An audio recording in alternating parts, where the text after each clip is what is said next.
ഈ വിവാഹം കഴിഞ്ഞ പെൺകുട്ടികൾക്ക് വീട്ടിൽ പോകാമെന്ന് പറഞ്ഞിട്ടുണ്ടെങ്കിൽ ഒരു ഭയങ്കര സന്തോഷമുള്ളൊരു കാര്യം കേട്ടോ. അങ്ങനെ ഒരു യാത്രയിലാണ് ഞാൻ കേട്ടോ. എൻ്റെ വീട് വെള്ളരിക്കുണ്ട് ബസ്സിൽ കയറണം. ഞാൻ മാനന്തവാടിന്ന് വെള്ളരിക്കുണ്ട് ബസ്സിൽ കയറണം. മക്കയാടാണ് എൻ്റെ സ്ഥലം. മക്കയാടുന്ന് മാനന്തവാടിക്ക് വന്ന് മാനന്തവാടിയിൽ നിന്ന് നമ്മുടെ വെള്ളരിക്കുണ്ട് വെളാൽ ഇരിട്ടി വഴി ആ ബസ്സിൽ കയറി ഭീമനടി മാങ്ങോടാണ് എക്സാക്റ്റ് സ്ഥലം വരുന്നത്. അപ്പം ഞാൻ പറഞ്ഞു വന്നത്, നമുക്ക് നമ്മുടെ വീട്ടിൽ പോകുന്നത് ഭയങ്കര സന്തോഷം തരുന്നൊരു കാര്യമാണ്. അതേപോലെ തന്നെ നമുക്ക് സങ്കടവും വരും കേട്ടോ. നമുക്ക് ഇവിടുന്ന് കുറേ നാൾ നടന്നിട്ട് ഇങ്ങോട്ട് വരുമ്പോൾ സങ്കടവും, അവരെയൊക്കെ പ്രത്യേകിച്ച് ഹസ്ബൻഡും ഒക്കെ വന്നില്ലെങ്കിൽ നമുക്കൊരു സങ്കടവും വരും. പക്ഷേ അത് വീട്ടിൽ പോകാമെന്ന് പറഞ്ഞാൽ സന്തോഷമായിരിക്കും കേട്ടോ.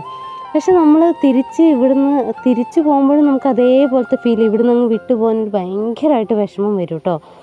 എന്താല്ലേ പെൺകുട്ടികളുടെയൊക്കെ ജീവിതം അല്ലേ, ഈ വിവാഹം കഴിഞ്ഞ് പോകുന്നവരുടെയൊക്കെ, അതും കുറച്ച് അകലെയാണെങ്കിൽ നമുക്ക് എപ്പോഴും പോക്കും നടക്കില്ല കേട്ടോ. അപ്പം ഇരിട്ടി വഴിയാണ് കേട്ടോ നമ്മൾ പോകുന്നത്. അപ്പോൾ ഈ വീട്ടിൽ പോകുന്നതിൻ്റെ പ്രധാന ഉദ്ദേശം ഒരു 10 മണി വരെ കിടന്നുറങ്ങുകയാണെന്ന് എൻ്റെ ലക്ഷ്യം കേട്ടോ.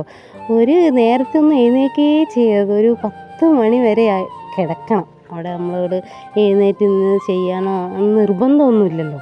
അപ്പോൾ വീട്ടിലാകുമ്പോൾ അവിടെ ആകുമ്പോൾ ഓരോരോ പണികളും സംഭവങ്ങളൊക്കെ ഉണ്ടാവും. ഇവിടെ അത് നിർബന്ധമില്ല. പ്രത്യേകിച്ച് പോകുന്നതിൻ്റെ ഒരു പ്രധാന കാരണം അതാണ് കേട്ടോ. അപ്പോൾ നമ്മൾ പോയില്ലെങ്കിൽ നമ്മുടെ മാതാപിതാക്കൾ നമ്മളെ കാണാൻ വരികയും ചെയ്യുമല്ലോ, അതൊന്നും പ്രശ്നമൊന്നുമല്ല.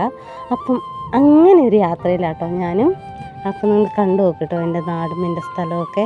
ഞാൻ ഇവിടെ ഇത് എത്തിക്കഴിഞ്ഞിട്ടല്ലേ ഈ വീഡിയോ ചെയ്യുന്നത്. ഞാൻ കുറേ സമയം പിന്നെ വീഡിയോ എടുത്തില്ല. രാത്രിയായി. ഞാൻ 8 മണിയായി എൻ്റെ വീട്ടിലെത്തിയപ്പോൾ. അവിടെ നിന്ന് ഞാൻ 2:30 മാനന്തവാടിയിൽ നിന്ന് 2:30 വന്ന് 8 മണിയായി ഞാൻ വീട്ടിലെത്തും.